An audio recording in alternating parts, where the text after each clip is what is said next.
Hello student, welcome to online class. So student, आज हम सीखेंगे यूनिट 7 मिसलेनियस में जो हमारा 52nd चैप्टर है non English words.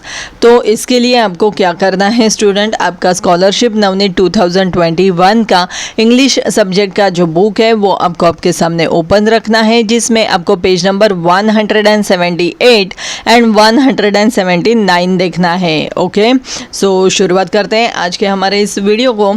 So simple है student, non English words. Okay, ये तो आपको पता ही होगा कि आपको सारे इंग्लिश वर्ड्स आपको पता है, लेकिन कभी कभी कुछ ऐसे वर्ड्स होते हैं जो हम अदर लैंग्वेज से लेते हैं, जैसे कि फ्रेंच है, लैटिन है, जर्मन, हिंदी। तो ऐसे कुछ वर्ड्स होते हैं और ये जो वर्ड्स होते हैं ये नॉन इंग्लिश होते हैं। ओके, सो देखते हैं 178 के ऊपर हमें क्या दिया है। Sometimes words and phrases are borrowed from other languages like French, Latin, German, Hindi, etc.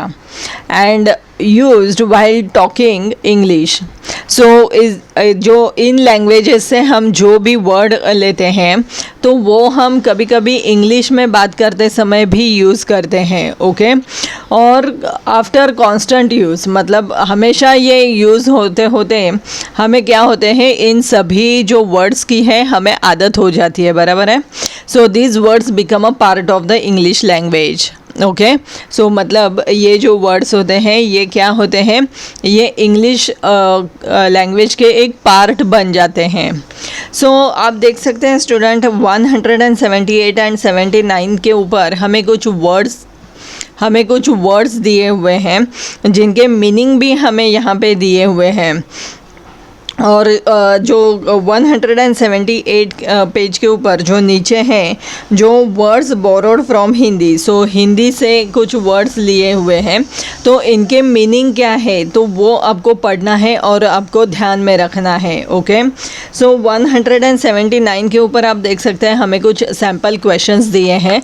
Choose the correct English meaning of the given non English word en root.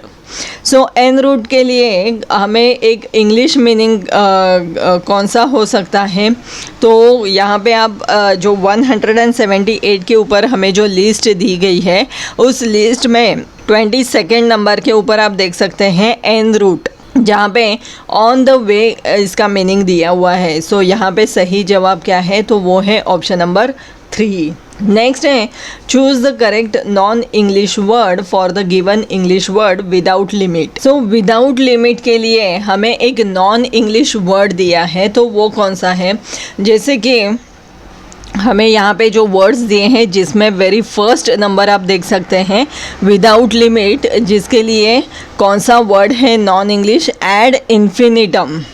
Okay, so इसका मतलब यहाँ पे ऑप्शन नंबर 4 जो है वो सही जवाब है। ओके, नेक्स्ट क्वेश्चन है from which language has the non English word dinghy originated.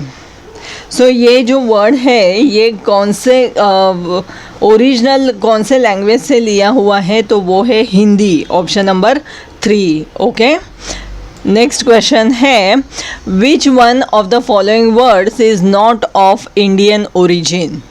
सो इनमें से कौन सा वर्ड ऐसा है जो इंडियन ओरिजिन नहीं है। ओके, सो कौन से वर्ड है, गुरु, खाकी, जंगल एंड अलजेब्रा।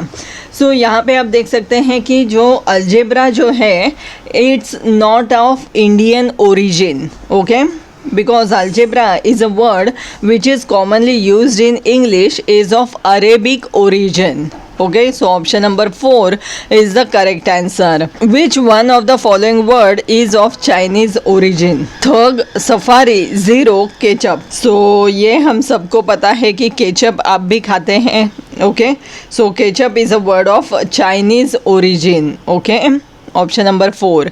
नेक्स्ट है choose the correct non English word for the given meaning for this special purpose.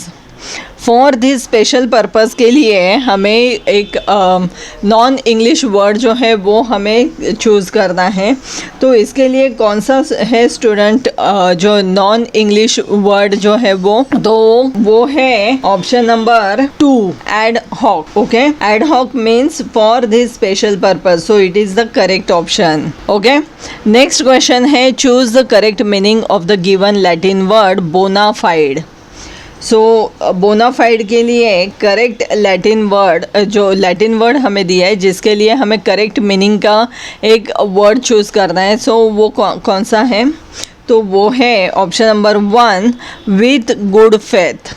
Okay, bonafide is a word of Latin origin meaning with a good faith. Next question है mantra is not English word from which language has it originated. So ये मंत्रा, ये जो word है ये non English word है, सो ये कौन से लैंग्वेज से है ओरिजिनल? तो मंत्रा इज़ अ वर्ड और phrase used in meditation, okay, which has originated from Hindi and Sanskrit languages. Okay, so यहाँ पे सही जवाब है ऑप्शन नंबर 1। सो देखा अपने स्टूडेंट की कैसे हमने ये सभी क्वेश्चन सॉल्व किए हैं और ये इजीली आपको आ जाएंगे। आपको करना क्या है कि जो लिस्ट हमें दी गई है तो वो लिस्ट आपको ध्यान से पढ़नी है, उसके मीनिंग भी आपको ध्यान से पढ़ने हैं। ओके, सो आपके लिए होमवर्क ये है कि जो भी क्वेश्चंस फॉर प्रैक्टिस हमें नवनीत के बुक में दिए हैं वो आपको सॉल्व करने हैं। ओके स्टूडेंट, और इस टॉपिक में अगर आपको कोई भी डाउट रहेंगे तो आप मुझे कमेंट करके पूछ सकते हैं। ओके स्टूडेंट्स, सो हम मिलेंगे हमारे नेक्स्ट वीडियो में।